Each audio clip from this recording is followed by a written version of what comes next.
This is the Tending the Soul podcast. I'm your host, Maggie Hollenbeck. I'm a psychotherapist, writer, teacher, and an avid student of happiness. I'm just thrilled that we're here together. This podcast is all about mental health, how to heal it, protect it, and enjoy it. I'm excited to share what I've learned in my 20 plus years working in the field.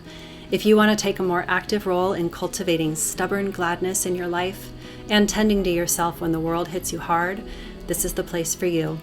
Let's dive in. Welcome back. I am so glad you're here. Today, let's talk about trauma. Why not? Let's get into it. I'm going to talk today about 4 pieces of this subject. I'm going to go over what even is trauma, sort of a working definition today, and how do I define it when I am working with my clients. Second, I'm going to talk with you about my framework for viewing the way that trauma acts in the nervous system as a sort of digestive issue. And this actually, unbeknownst to me, already existed in an Indian medical model called Ayurveda. I didn't know that at the time that I started using this framework with clients, but I love that there is something out there that matches that. And then third and fourth, I want to talk about the difference between recognizing and recovering from a trauma, from an acute or a chronic trauma, and then the difference between recovery and the preventative work that we can do to build more resilience in our nervous systems, in our bodies and our brains, so that we are more trauma resilient, so to speak. So let's go back to the very beginning and start with what even is trauma. The definition of trauma has, like I said, has evolved over time. The word itself comes from the Greek language, and it literally means wound. And trauma is something that can manifest physically in terms of a physical wound from a car accident or something like that. The type of trauma that I deal with as a psychotherapist is the mental and emotional trauma, which can sometimes happen along with a physical trauma and sometimes not. So to be as plain as we can about it, a trauma is an experience that causes a shock or an overwhelm or a wound to our bodies, our minds, our emotions, or our spirit. What makes it a trauma is not necessarily the event, but our response to it, which I think is part of why this term has been evolving over time. When the term first started to be used about, let's say, 150, 170 years ago, it was very much tied to certain experiences, and it was given a narrow definition at that time. There wasn't an explicit definition, but I think it implicitly had a bit of a narrow definition to it. And most people would say on the surface of it that a trauma is something extraordinarily difficult and maybe rare, something like war or rape or witnessing a murder or something that is really very clearly trauma. There's a couple of problems with that definition, though. One problem is that by narrowing it so much, it has created a bit of a tendency in us. This is a human trait. We compare our insides with other people's outsides. And what I mean by that is we compare our inner experience with only our understanding from the outside of another person's inner experience, right? And most often we don't really have the full picture of what someone's inner experience is just by witnessing their outer life. But we do love to compare. We are comparing creatures. And often we compare in order to differentiate ourselves. And what will often happen with trauma is that if we compare our experience to a definition that we think is very narrow and focused on extraordinary experiences, then we very often are going to say, we didn't experience something that bad, and so it's not a trauma. I don't know that is really helpful because, like I said, what really differentiates a trauma from a non-traumatic experience is not so much the experience itself, but our response or our reaction to it. So again, two people may experience the same shocking, extraordinary, or even ordinary experience, and one person may find themselves traumatized by it, and another person may not. And that would have to do, again, not with the experience, but with the way that experience is being absorbed by the person, the way that it's being experienced by the person.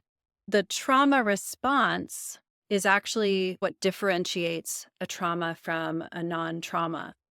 And I think that's important because experience is subjective. If someone feels traumatized by something that happened to them, that needs to be respected. That can be explored, but it needs to be respected and then dealt with accordingly. So, what are the elements of an experience that is traumatizing? I'm going to talk about the way that I frame trauma as an experience as a digestive issue, a digestive upset. So, the way that I explain trauma to my clients is as a problem of absorption and digestion. Every day, we have experiences all throughout the day. We brush our teeth, we drive on the freeway, we have lunch with a friend, we get into a fight with the person at the grocery store over the last carton of milk. And of course, we have much more upsetting experiences as well. But all of those experiences, literally, the way that we absorb our experiences is through our senses. All of our senses are tied to our nervous system. So our nervous system is absorbing all of this information, right? All of the sights, all of the sounds, all of the taste, the smell, the feel of the air around you, the temperature in the air, like everything, right? We're taking all of that in. And there is a part of the brain back near the brainstem that is responsible for digesting all that experience. It works very much like our gut works with food. So when that experience is coming into our system, this part of the brain that's responsible for digesting is doing just that. It is pulling that experience apart, pulling all that information apart, and holding on to what is nutritive and letting go of what is not. Obviously, we cannot remember everything about every experience. We would be overwhelmed, and it's not really necessary. But just like food coming into our digestive system gets broken down and pulled apart, and the nutritive pieces get shuttled into the body, and the stuff that we don't need gets let go. The same is happening with our experiences all day long. Our nervous system is so efficient at this.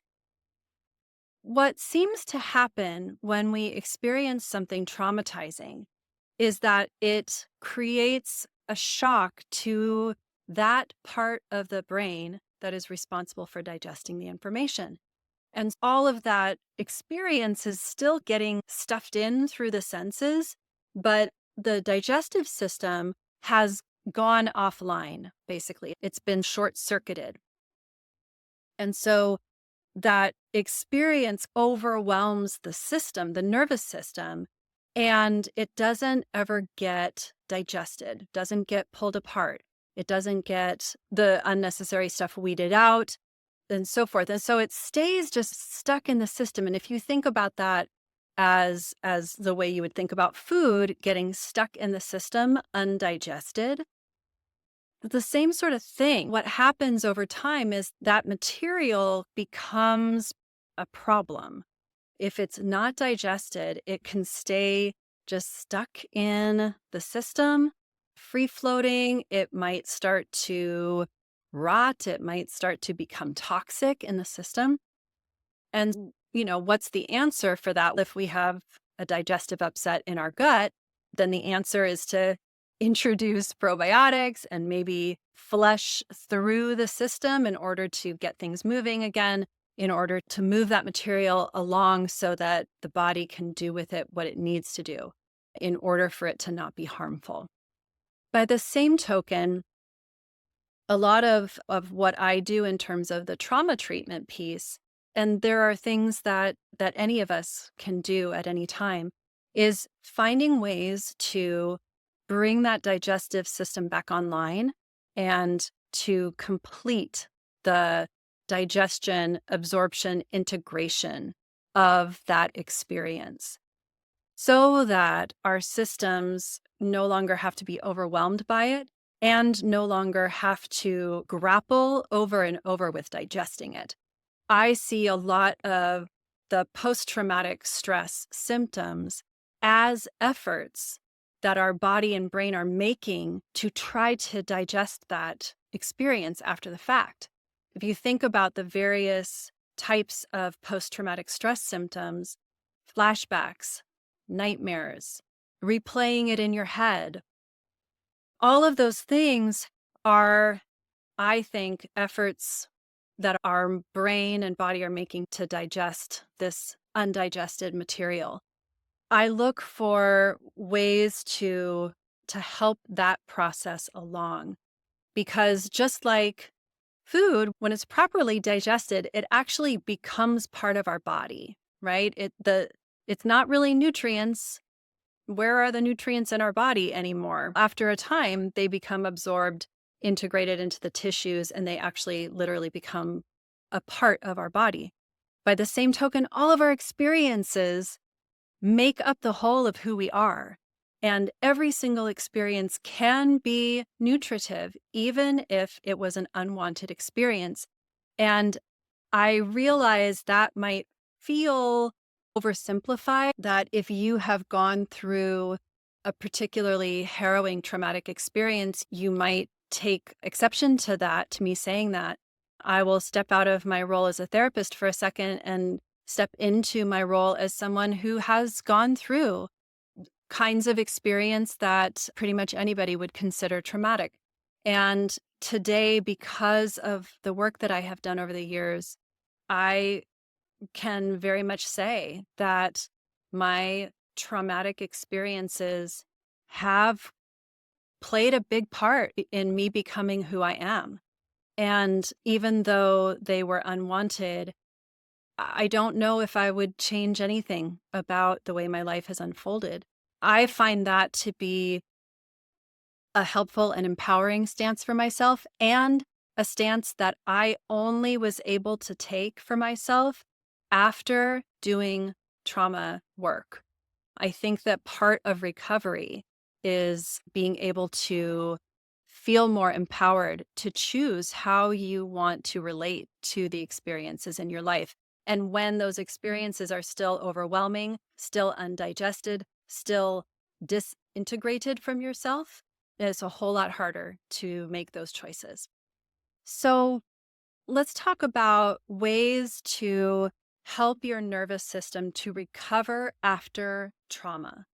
Again, what we want to focus on are ways to help your nervous system to digest the experience.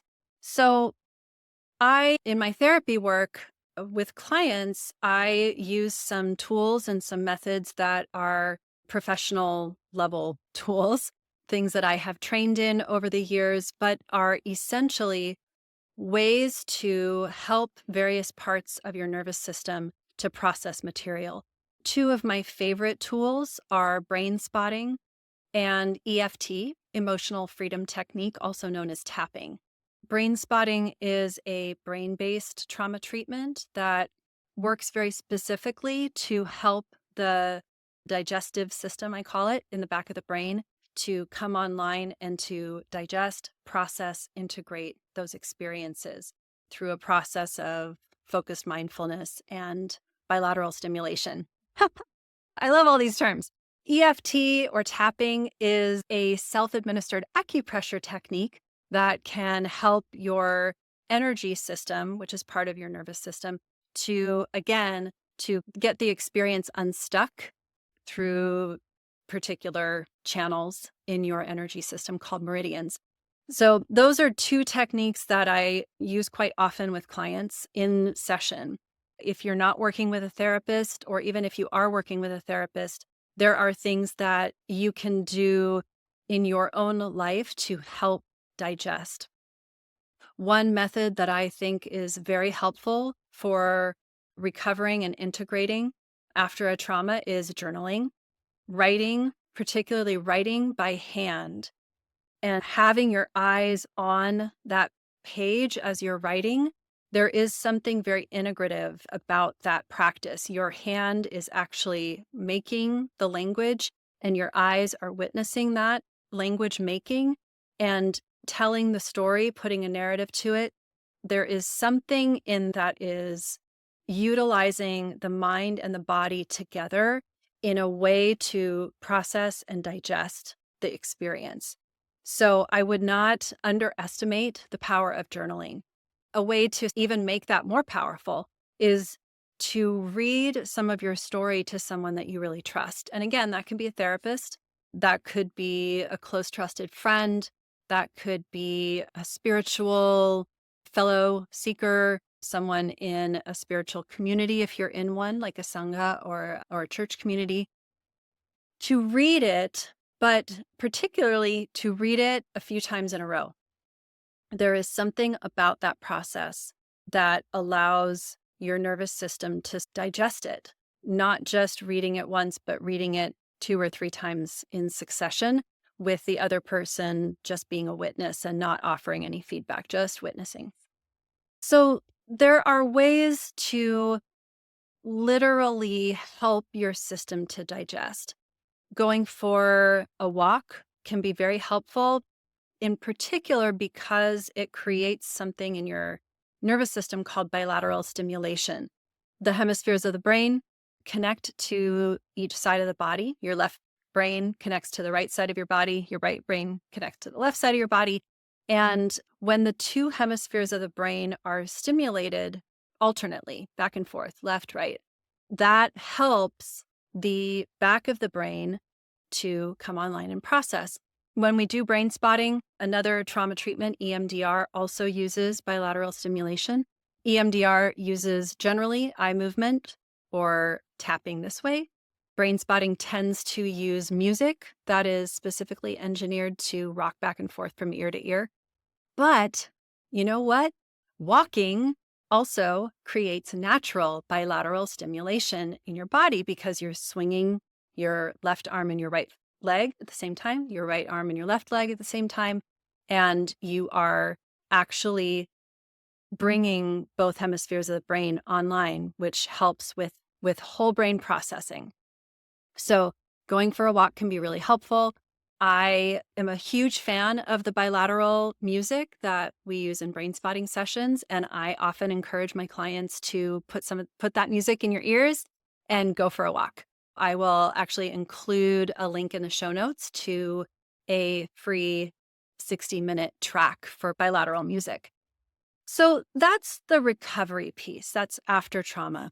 And what I think is important to recognize about yourself is how trauma sensitive or trauma resilient do you think you are?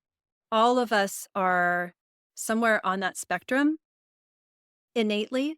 Some of us may just have more robust nervous systems that are more resilient. Some of us may be very highly sensitive and have nervous systems that are also highly sensitive and therefore maybe more prone to being traumatized. So again, it's not necessarily about the experience, but how we're taking in the experience or not taking it in. And so there are ways, though, that you can help your nervous system to become more resilient over time. Stress can really overwhelm our systems and make us much less resilient over time if we're not dealing with our stress effectively. So, of course, that can lead to all kinds of problems, right? To anxiety, to depression, to burnout.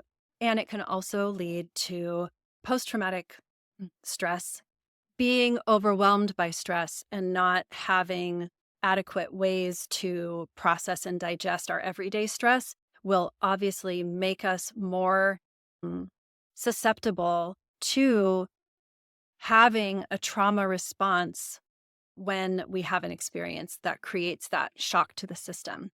So there are also practices that can really help you to to make your nervous system more resilient to all kinds of stress, including trauma, which ultimately is a type of stress, albeit at maybe one end of the spectrum, right? At a more extreme end of the spectrum. So, what are the things that you do on a regular basis in order to make your nervous system as healthy and resilient as possible? Obviously, sleep and exercise are really like the basics, right? Like the fundamentals, that's the word. Those are fundamental practices that we can always tend to. We can always kind of look back to, okay, how is my sleep these days? Am I getting any exercise? When we are adequately rested and when our bodies are adequately moved, all of that helps the digestive system, right? Just like it helps our gut, it also helps our brain and our nervous system. Do you have any kind of reflective practice, a way to digest your everyday experiences? I am a huge fan of morning pages or journaling. Morning pages are a specific type of journaling that were made popular by Julia Cameron in her book, The Artist's Way. It is essentially 3 pages of longhand stream of consciousness writing that you do every morning. I think that that is a great practice for keeping our systems clear, keep the channel clear, right? Keep the channel open and clear. Those of you listening who know me will not be a bit surprised to hear me say that meditation is an incredibly helpful way to make your nervous system more resilient. There are various types of meditation. There's actually 3 buckets of meditation. There is a focused mindfulness, there's open monitoring, and then there's self-transcending. Focused mindfulness has to do with clearing the mind of distractions, clearing the mind of thoughts, and maintaining a single pointed focus. Vipassana insight meditation is in that bucket. There is open monitoring, which is just monitoring your thoughts from a neutral witnessing stance. And then there is self-transcending. And that is a type of meditation that sort of gets you down below the everyday chatter of your mind and down, like beyond that, down into a deeper state of consciousness, actually a 4th state. There's waking, dreaming, sleeping, and then there's this 4th state of consciousness. Those types of meditation do different things, but all of them are very effective ways to help your nervous system to digest and process and integrate experiences on an everyday basis, on a daily basis, so that you have a bigger window of tolerance for the stress in your life. We all have a baseline of functioning in our lives, right? We're walking along and we're experiencing, we like walk over a rock or we hit a little hill and we come back to our baseline, right? And up here is our ceiling. It's like the limits of what we can tolerate. And if we don't have regular practices to keep us down on this good baseline, our stressful experiences will pile up. And after a while, it's like instead of walking on the ground, it's like we're walking on a pile of trash. And then we're walking on a bigger pile of trash. And then we're walking on top of a huge pile of trash. And what happens is that when we have this pile up of stress that's not being dealt with, that's not being digested regularly, pretty soon we are walking on top of this big pile, and then we are this close to hitting our ceiling all the time. If you're watching the video, you will have seen my hands just make this picture. But just again, just picture that instead of walking down on the floor with a high ceiling, you are over time walking on top of a bigger and bigger pile of unprocessed stress. And then your head is going to hit the ceiling at almost anything eventually, right? And that is what happens when we have so much chronic stress that is not being dealt with, that then it's so easy that like spilled milk, right? We cry over spilled milk, or we might really lose it with our kid over a homework assignment that went missing, or like rage at our boss instead of being able to manage that stress. So also, when we are on top of a big pile of stress like that, then a traumatizing experience is much more likely to just send us right over the top and to send our nervous system into total overwhelm, into a shocked state where it really literally cannot process anything else. I think on some level, we all understand what that feeling is to some degree when we are just like so overloaded that we can't process anymore. But when our systems are prone to that, then it is obviously much more likely that a difficult, upsetting, shocking experience will take us out. I want to bring this to a close for today. I've talked for a long time, but I want to just recap talking about what trauma is, like really thinking about how that works in our systems. Maybe you have thought about some things that have happened to you that you would characterize as traumas, not necessarily because the experience itself is quote unquote a trauma, but because your response or reaction to it was a trauma response. Thinking about trauma as digestive upset and what are the ways that we help our digestive systems to process and digest information.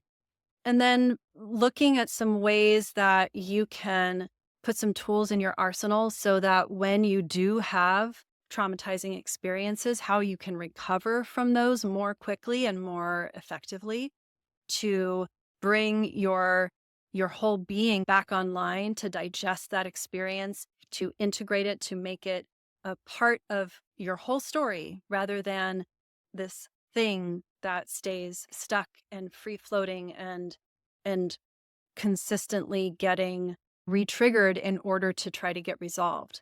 So what are those things that you can do to help yourself recover? And then finally, what are some practices that you already have in place or that you might like to put into place in order to help make your nervous system more resilient on a day-to-day basis so that you are more likely to be able to respond effectively to what could be traumatizing experiences, to be able to stay online, so to speak, and digest that material and to stay responsive rather than moving into reactive, overwhelmed, blown out place. If you are interested in knowing more about this, or if you're interested in learning some tools, I would love to see you over at my Substack. It is at maggiehollenbeck.substack.com. It's called Tending the Soul. There is an opportunity to just check it out if you want, or to subscribe as a free subscriber, which allows you to get newsletters, get notified of podcast episodes in your email. And then if you also want to support my work and become a paid subscriber, you get access to monthly care packages from me and a live gathering every month.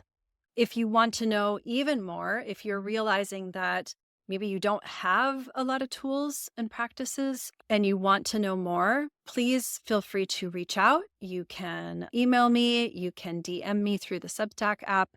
And later this spring, I will be beta testing my very first course called Healing Everyday Trauma.